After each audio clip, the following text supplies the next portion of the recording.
हमारे निरंतर भजन में ये 20 बातें बाधा पहुंचा देती हैं। यदि हम अखंड भजन करना चाहते हैं, हमारा निर्दोष भजन हो, तो इन 20 बातों से बचना चाहिए। पहली है, अपने जीवन में जांच कर लेना। इष्ट से, गुरु से विमुख करने वाले पुरुषों का या स्त्रियों का या विषयों का किसी भी तरह से हम संग न करें।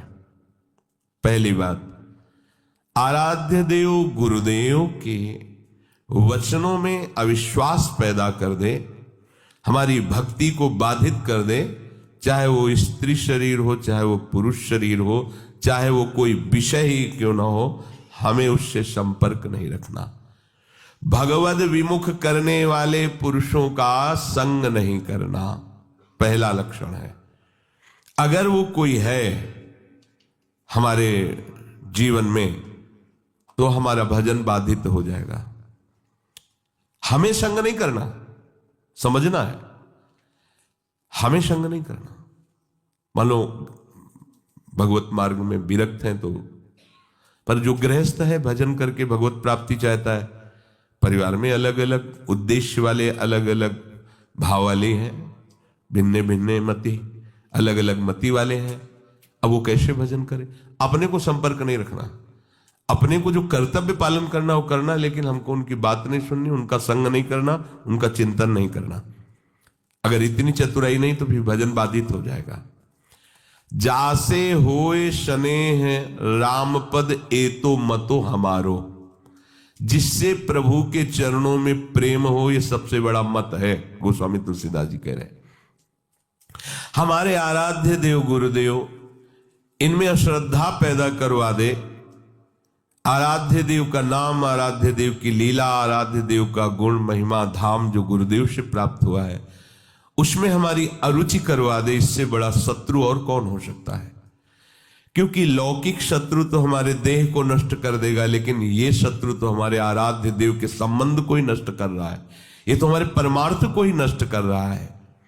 सबसे पहला, इन 20 विघ्नों में आराध्य देव गुरुदेव के प्रति अश्रद्धा, अरुचि पैदा करवा दे। ऐसे बहिर्मुख कुसंगी का संग नहीं करना, चाहे वो स्त्री शरीरधारी हो, चाहे वो पुरुष शरीरधारी हो, या कोई विषय ही क्यों न हो। जिस विषय के सेवन से आराध्य देव गुरुदेव के प्रतिकूल आचरण बन जाए, हमें वो विषय सेवन नहीं करना। दूसरा, अधिक बोलना। मननशील महात्मा को ज्यादा बोलने का अवसर नहीं है। प्राय आप देखना भजनानंदी उपासक मौन व्रती मिलेंगे। एक होता है जड़ मौन और एक होता है विचार मौन। उपासक को विचार मौन रहना ही चाहिए। आवश्यक है तो उत्तर दे दिया कम शब्दों में, अनावश्यक बात बोलनी ही नहीं है। कोई चाहे नाराज हो या प्रसन्न हो, हमें इससे मतलब नहीं। हमें अपने सिद्धांत से चलना है। बैठ करके गप्पे नहीं मारनी, कम शब्दों में उत्तर दीजिए और मनन परायण रहकर हर समय अपने आराध्य देव का नाम मंत्र चल रहा है। अधिक बोलना ये भजन में बहुत बड़ा विघ्न पैदा कर देगा। कैसा? सबसे अधिक पाप वाणी से बनता है, क्योंकि हम इसे समझ ही नहीं पाते हैं। किसी की भी निंदा करने में जो हमें पाप बनता है वो बहुत बड़ी गठरी होती है। पर निंदा के किएते आवत नहीं कछुआत, मूर्ख पर्वत पाप को ले चल अपने साथ। बड़ा भारी पहाड़ पाप का रख लिया। और भजनानंदी उपासक को इस समय कहाँ है किसी के विषय में बोलने का? पर देखो अपने लोगों में अगर ये विघ्न है अधिक बोलना, तो दो बातें आ ही जाएंगी, किसी की स्तुति और किसी की निंदा, किसी के गुण का वर्णन और किसी के अवगुण का वर्णन। ये आपके भजन में बाधा पहुंचा देगा। अधिक बोलने से मिथ्या भाषण निकल जाएगा, अधिक बोलने से किसी की निंदा निकल जाएगी, ये आपके लिए हानिकारक होगा। अहितकारी वचन, मिथ्या वचन, निंदा से भरे वचन, ये हमारे जिह्वा में नाम भगवान को प्रकाशित नहीं होने देंगे, मंत्र में रुचि नहीं हो पाएगी।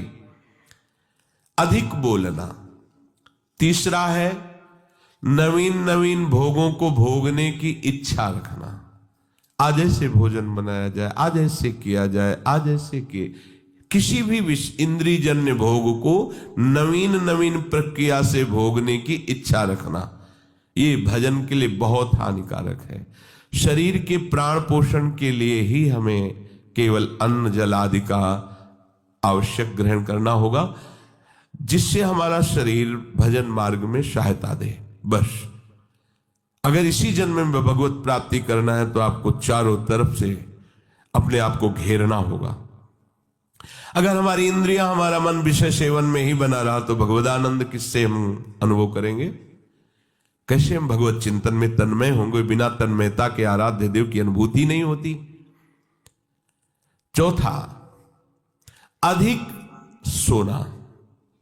सोना, जो बहुत नींद लेते हैं तो तमोगुण की अधिकता के कारण भजन नहीं बनता है। आपको आश्चर्य होगा कि ऐसा कैसे हो सकता है। भजन की जब लगन लगती है, 11 बजे रात्रि के शयन करना, 2 बजे उठ जाना, स्नान किया, शौच किया, वृंदावन की परिक्रमा की, ऐसी दिनचर्या, और 2 बजे दिन में माधुकरी मांग के पाना, कोई बाल भोग, ये सब चाय नाश्ता कुछ नहीं, 2 बजे दिन में। आपको लगेगा कि ऐसा कैसे हो सकता है। यही अपने, यही वृंदावन, बाहर की बात नहीं, वृंदावन की हितधाम की छोटी कुटिया की बात बता रहे हैं। बिजली का कनेक्शन कटा हुआ, नहीं चाहिए बिजली। अगर हम विषय सेवन में रुचि रखेंगे तो हमारी रुचि भजन की कैसे बनेगी? और शरीर है, ये जड़ है, इसको जैसे रखो वैसा अभ्यास बन जाएगा। कह रहे काशी में देखा, 2 घाटों के बीच की दरार में एक महात्मा रहते थे। रात्रि के 12-1 के लगभग निकलते थे। जब युगल किशोर ने बताया, हम अवश्य दर्शन करें, हम तो घाट में ही रहते हैं, हम तो यहीं बैठ जाएंगे, देखेंगे। और निकले, एक अंगोछा की लंगोटी लगाए हुए, बस अस्थिमात्र होए रहे शरीरा, गौर वरण तेजोमयी उनकी दृष्टि।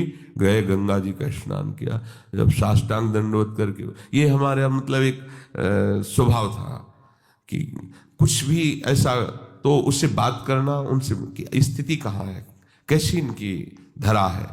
तो जब संभाषण के लिए प्रार्थना की तो सुने कि एकदम निरपेक्ष महापुरुष, उनको किसी की अपेक्षा नहीं। पर जब दैन्य होकर प्रणाम मुद्रा में, तो रात्रि का समय एकांत घाट में हम ये कि महाराज जी आप इसमें कैसे रह लेते हैं? बस ऐसे पतली सी एक लंबी दरार थी, उसी में घुस जाते थे और एक पत्थर का टुकड़ा ऐसे रख लेते थे।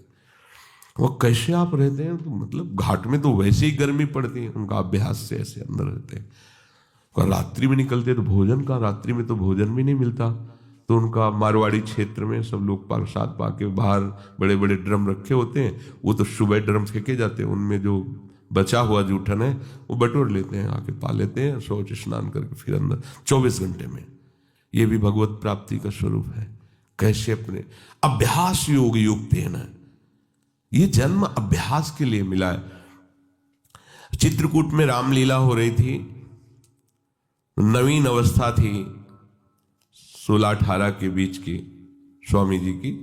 तो वो रामलीला में जब देखा कि भगवान राम सुबह राज्याभिषेक होना था और 14 वर्ष का वनवास, बड़ी तन्मयता से देख रहे थे। एकदम हुआ कि जब प्रभु को वनवास हो गया तो फिर मेरा जीवन किस काम का? अब मैं घर नहीं जाऊं। महापुरुषों में एक विचारधारा अलग बनती है, अब तो जीवन किसका।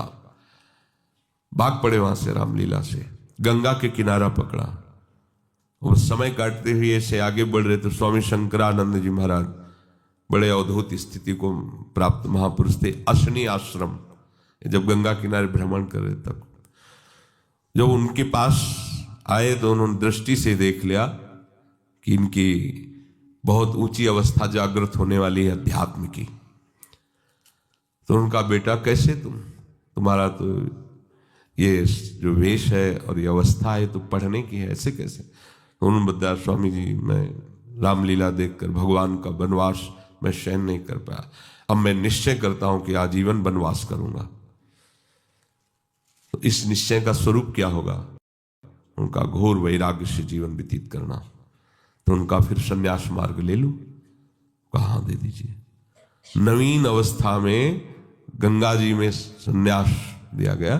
संन्यास का होता है कि दिगंबर कर दिया जाता है, निर्वस्त्र, और गंगा में खड़ा किया जाता है। अब तुम्हारा कौन है?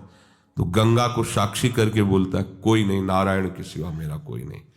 फिर संस्कार किए जाते हैं, फिर इसके बहुत से संत उपस्थित रहते हैं, फिर उनको लोक मर्यादा के लिए लंगोटी दी जाती है, और यहां तक केवल वस्त्र ढकने की अनुमति सन्यास को। जब उनको लंगोटी देने, उनका नहीं गुरुदेव, क्योंकि संस्कारी महापुरुष थे। तो कहा लोक, बोले अब लोक व्यवहार रहा कहां प्रभु? तो उनका ठीक है, ऐसा ही सही, चलो। तो कहां? बोले आश्रम। बोले नहीं, जान हमें आपने संन्यास दिया, आजीवन आपके सामने नियम लेते हैं, यही जीवन व्यतीत करेंगे। तो गंगा का किनारा ही उनका घर था। जैसे गंगा बढ़ती ऊपर चले, जैसे घटती वैसे रेत, बस ऐसे दिगंबर। नवीन अवस्था थी, और उनकी स्थिति ऐसी थी कि जटाओं के भार से ऐसे नशे में जैसे उन्मत्त महापुरुष भगवदानंद के, और शरीर की त्वचा एकदम मोटी ऐसे। अब गंगा किनारे मच्छर भी लगते हैं, सब समय समय पे गर्मी, बालू तप्त होती, वैसे क्या हुआ? क्या उनका शरीर नहीं था क्या? निश्चय इतना जोर का कि देह राग मिट गया।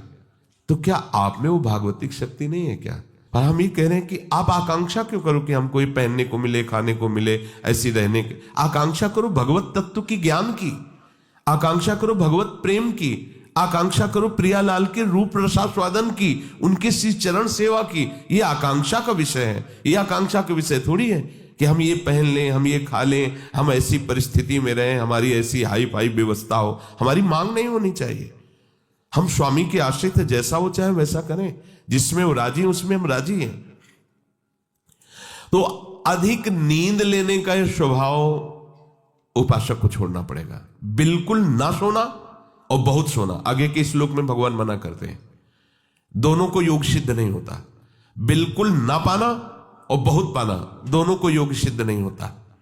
तो अधिक नींद लेना, इस पे शासन करो यदि भगवत प्राप्ति करना चाहते हो। आपकी दिनचर्या में सोने का आपका ठीक समय होना चाहिए। जितने महात्मा आज तक मिले उन